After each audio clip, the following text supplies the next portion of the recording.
Our final speaker of the afternoon is Davante Lewis. He is, yes, give it up for Davante. Davante is the Director of Public Affairs and Outreach for the Louisiana Budget Project, where he focuses on monitoring legislative developments and works with advocacy groups and coalition partners to advance a policy agenda that makes a difference for Louisianans with low and moderate incomes. Prior to joining Louisiana Budget, he was an elementary school teacher at Coweta County School System in suburban Atlanta. Davante has worked on multiple campaigns and was even a candidate for school board at the ripe old age of 18. And he recently ran for city council in 2020. Davante serves on an impressive number of boards. He currently serves on the board of the Louisiana Foundation Against Sexual Assault, the Friends of the Capitol Park State Museum, New Leaders Council of Louisiana, and the Foundation for Louisiana's Truth and Racial Healing Advisory Committee. So let's all please welcome Davante Lewis to the stage.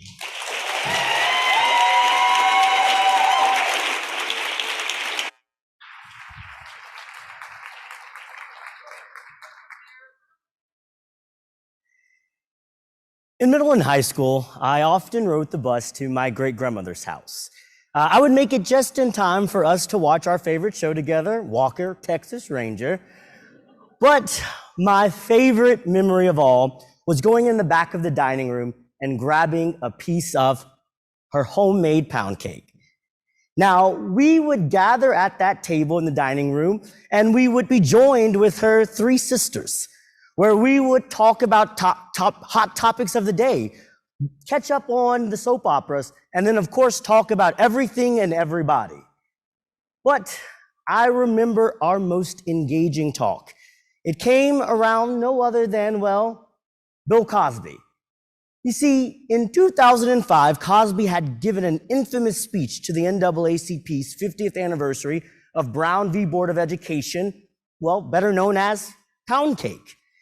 In that speech, Cosby stressed that the real obstacle to Black people's advancement in economics and social life was due to personal and cultural reasons and could not be blamed on racism. This speech ignited a firestorm of debate in our country, but particularly at that table with these women. You see, we were like the Black Golden Girls. Picture it, Sicily, 1927.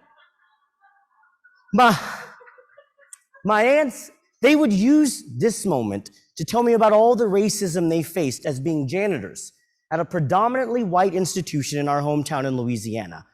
They stressed about the hardships of fighting for fair wages as janitors and also the racism that they faced from student leaders in the student government office.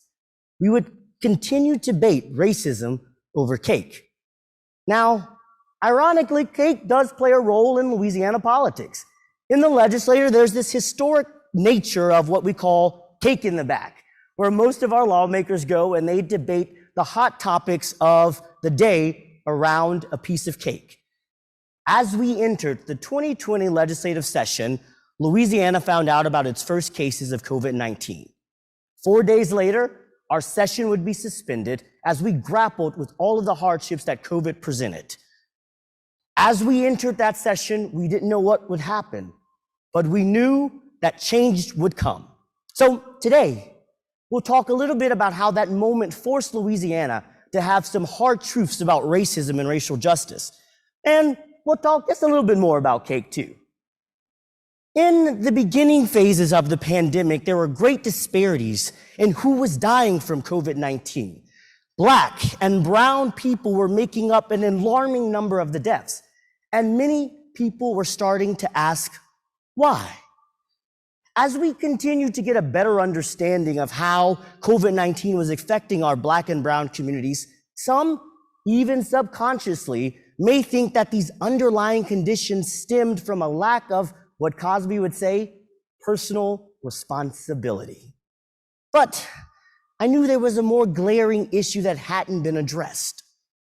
We As I continued to get more information and data, I knew that the real underlying condition of COVID-19 was racism. I went to the leadership at LPB and I asked if I could state this very truth. And we decided to publish an op-ed in the largest paper in our state about how Louisiana could not engage in a conversation about comorbidities if we did not talk about racism in public policy. Now, this op-ed was met with great fanfare, and a lot of people appreciated these conversations of hard truths. But not everyone was pleased with me for writing this op-ed. The paper published 3 response articles like these. You can even see the second guy went after my mom, and she didn't even say anything.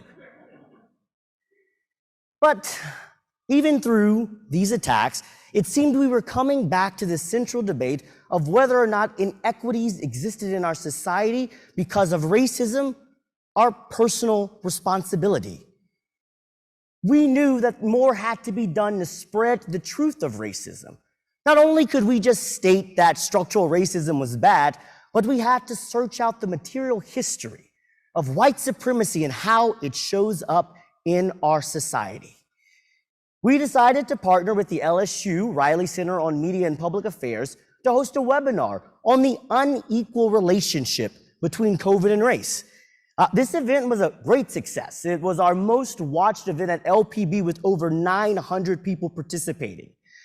And so we decided, let's take this one webinar and turn it into a series.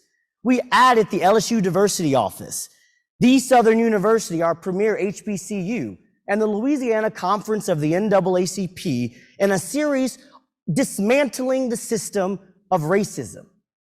Over 7 months, we would conduct 7 different episodes from what is race, PWIs versus HBCUs, blackness in the media, and opportunity gaps in housing, economics, and healthcare. But we decided to go a little bit deeper with this conversation, and we focused on this book about the uneasy relationship between the American identity, white rage, religion, and the perception of Black progress. You see, as anti-racism activism was reaching unprecedented levels in our country after George Floyd, history taught us that a conservative white backlash was due to come. And oh boy, did we get some white backlash. The loudest came from this man, Ray Garofalo, the firebrand conservative chairman of the Louisiana House Education Committee. He summoned all of higher ed. He questioned what systems were we trying to dismantle, what every institution's position on white rage was. And then, of course, why was higher ed partnering with the George Soros-funded leftist group, the Louisiana Budget Project? He set his eye of retaliation at us and at the funding of LSU, ironically, the only 2 white-led organizations of that entire partnership. But in the end, he decided to file a bill to target all of education and its teachings of what he called divisive concepts. Now, we were faced with the dilemma at the Louisiana Budget Project. You see, this bill didn't really target us, but it targeted education. So we had to wonder what our role should be in this legislative debate. We had a very aggressive, proactive revenue campaign agenda to pass a historic child tax credit in our state. And getting involved in this legislative fight could jeopardize any progress that we made. We internally debated whether or not we should just let our partners handle this and we stand on the sidelines. But if we know there is no such thing as a race-neutral policy, then how can we be silent in the teachings of racism at our systems and in our structures? I stressed that we had to center our work around building power for people and not around the people in power.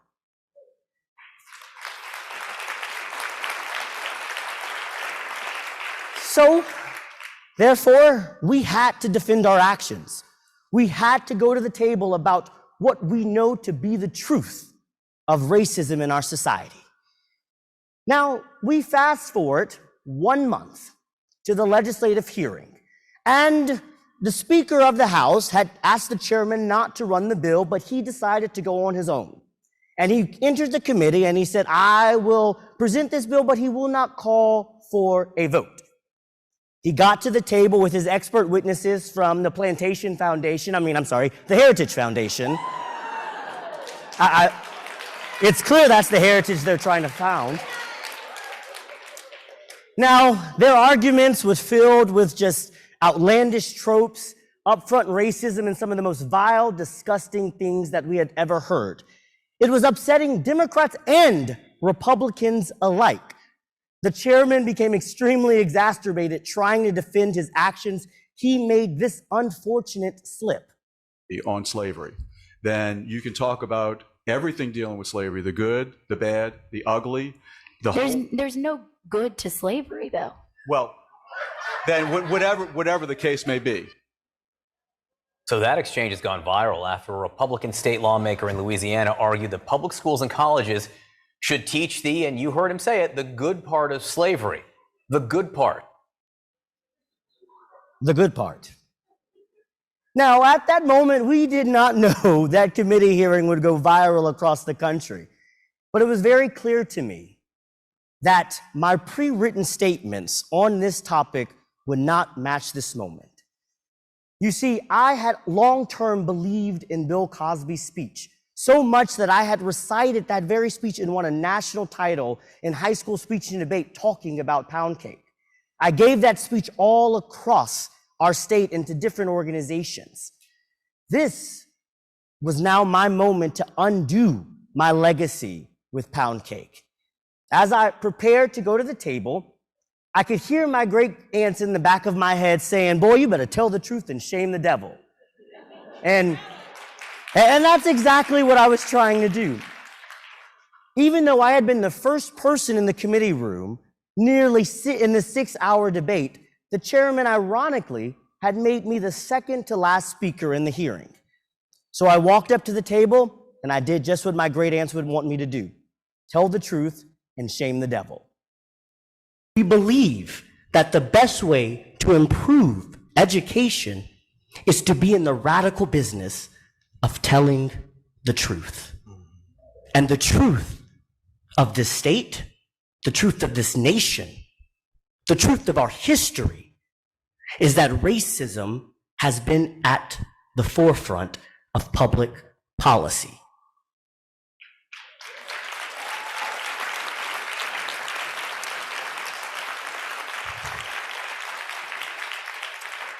So the debate ended, and even though the chairman had said he would not ask for a vote, there was a motion to kill the bill indefinitely. But sadly, it failed on a very narrow 6-7 margin. But the tensions of our session did not stop in that committee room. The Legislative Black Caucus called for the immediate removal of the chair. The Conservative Caucus, in retaliation, started to amend every mention of equity and diversity out of pieces of the legislation. They even amended LPB out of our own study resolution on paid leave. They killed a bill to ban natural hair discrimination that had passed our conservative Senate unanimously. The session was starting to fall apart. The chairman refused the speaker's major request to just simply apologize and temporarily step down from the session. He didn't. This led to a complete walkout, denying quorum of every education meeting that we had. The session was unraveling. The speaker finally had enough. After an alleged physical tussle, and I think it really happened, the speaker had enough. He removed Ray Garofalo as the chairman of House Education Committee, and we proceeded on with our business. But even on his way out, Representative Garofalo made sure to let the world know that it was Black people who caused him to lose his chairmanship. Now, our session didn't end all bad on race. We saw an emboldened Legislative Black Caucus that is now leading the fight for a second minority district in our state's redistricting process. We saw a commitment to start to study whether or not we could add racial impact notes to our pieces of legislation.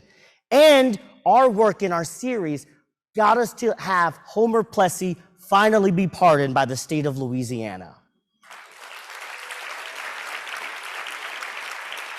I was able to understand and rectify the harm that I caused by being a black face in a high place and denying the systems of racism. At the Louisiana Budget Project, we recognized not only could we explicitly state race and understand data by race, but that we had to understand the history of racism and push for bold, transformative, anti-racist policies that affects our entire system. Our series continues on today, and we are entering our 3rd year, but we know that backlash is still to come, but the truth of racism will always remain. You see, while we may be able to change while we may not be able to change the systems of our society, we can definitely change the direction of progress. Now, my great aunts and uncles worked at McNeese State University for over 45 years. And nearly 20 years after their retirement, they were able to see me become the 4th Black student body president in our school's 75-year history. That is the remarkable progress that our country was able to make. And we did celebrate that victory with a piece of pound cake, I must say. So as you can see, pound cake plays a very vital role in my life. But as a Louisianian, there's another cake that I particularly love, and that's the king cake. It is a staple of the Mardi Gras tradition, and inside of it, you're likely to find a little plastic baby. Now, the tradition states whoever finds this baby in their cake is said to be very lucky and prosperous in the upcoming year. But you also bear the responsibility of bringing the cake to the next function. When you're done with most cakes, you're left with just crumbs, but the king cake leaves you with another cake coming in the future. Our work is like that baby inside of the king cake. It is our commitment to keep doing the hard work to provide a more prosperous future for all of those who are coming behind us.